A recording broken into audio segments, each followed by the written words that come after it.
A very good morning to all of you. This is Neha Bavecha. Today I'm going to talk upon a very important topic and is an important area of concern for the mothers who are having small children at home. Many a times we observe that, due to the change in weather, due to the sudden change in weather, the kids usually catch up the infections and are affected much earlier as compared to the old people. That's why it becomes very important to take care of the eating habits and the diet of the child at that particular point of time.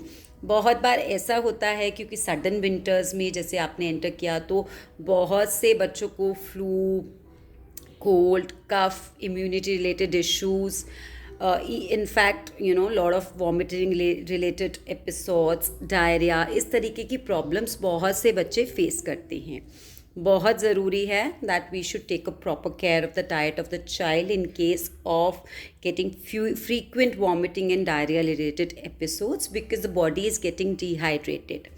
बहुत ज़रूरी है कि अगर हम 2 दिन तक proper medication के बाद भी बच्चे को इन चीज़ों से आराम नहीं आ रहा तो सबसे पहले तो किसी डॉक्टर से सलाह लेकर प्रॉपर मेडिकेशन पे जाएंगे. सेकेंडली, बॉडी को डिहाइड्रेट होने से बचाने के लिए ORS जो होता है उसका आप सल्यूशन दीजिए. नहीं तो घर में नॉर्मल सॉल्ट एंड शुगर का सल्यूशन बना के आप बच्चे को रेगुलर इंटरवल्स पे दीजिए ताकि जो इलेक्ट्रोलाइट बैलेंस है बॉडी का वो मेंटेन रहे. Thirdly, it becomes very important because the child is not able to digest the food properly.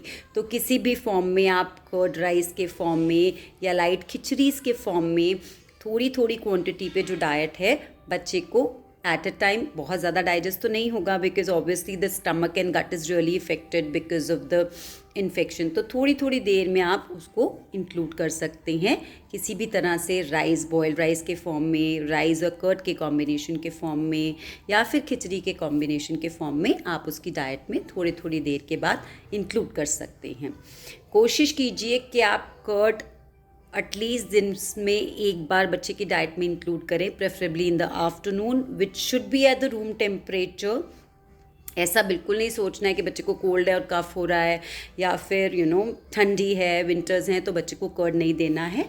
Definitely आप लंच के टाइम पे, आफ्टरनून के टाइम पे उसकी डाइट में कर्ड को इंक्लूड कर सकते हैं because it's a natural probiotic which is going to really work upon the gut of the child.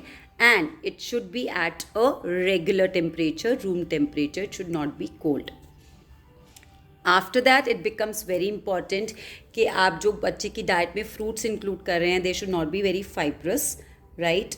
आप एप्पल इंक्लूड कर सकते हैं, removing the skin, and you can add to the diet of the child. Banana include कर सकते हैं which again helps in binding the all the stuff together. Then it becomes very important, आप pomegranate को किसी भी form में include कर सकते हैं डाइट में as a good source which again works upon the gut health of the child. ध्यान रखें थोड़ी थोड़ी देर में आफ्टर 2 hours थोड़े पोर्शन में डाइट बच्चे की डाइट में इंक्लूड करते रहें. Keep the child hydrated enough at regular intervals. Don't use any heavy food in the diet. Keep the food as light as possible, and in case of any issues, if you really feel that after giving the medication also for 2 or 3 days the child is not getting a proper relaxation, please visit a doctor and take the proper consultation. Take care.